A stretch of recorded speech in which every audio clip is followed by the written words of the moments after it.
Hello, my name is Mary Kay Worth, and this is entry number 239 of my original unpublished Family Legacy Library works.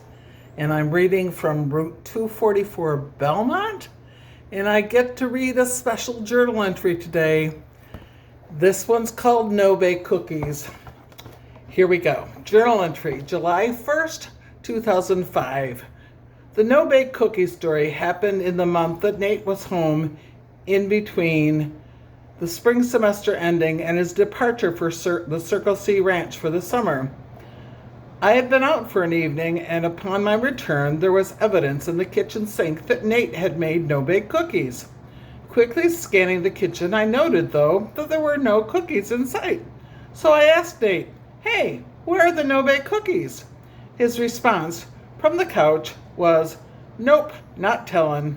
To this I replied, "Nate, the reason I am successful in my program is there is nothing I cannot have.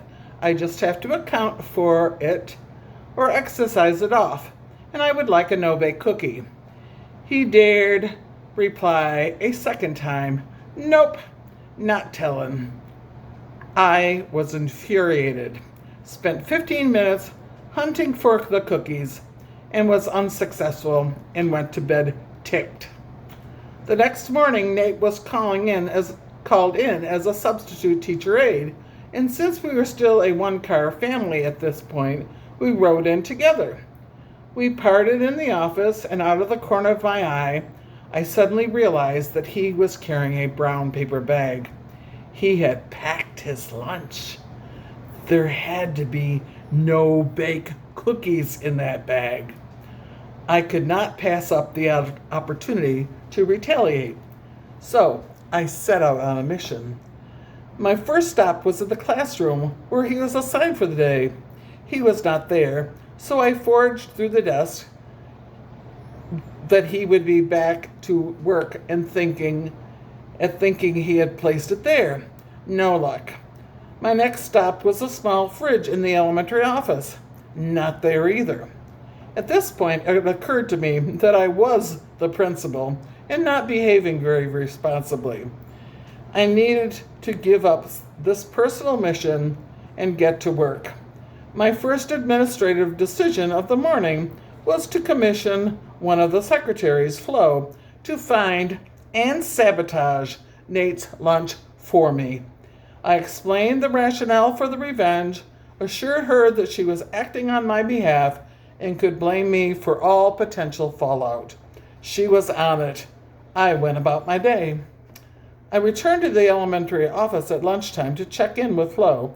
She reported her modified variation of the mission. Nate had made it quite difficult to steal anything from his brown bag. As Flo reported, she saw him twice and then decided on the direct approach.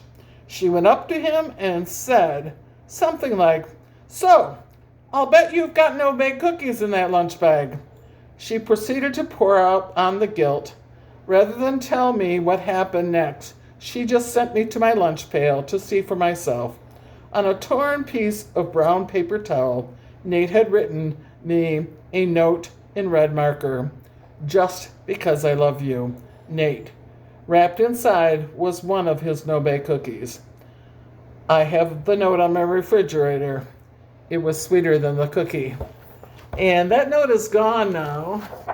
And there's a picture of that note right there. And it was already starting to fade. Picture of no-bake cookies. And, of course, the brown paper bag. Lord have mercy. And, there was the recipe for it, too. Anyway, it's a great story, the no-bake cookie story. I hope you have an awesome day. I hope you enjoyed the story, too. And I love you. Take care. Eat a no-bake cookie if you can find one.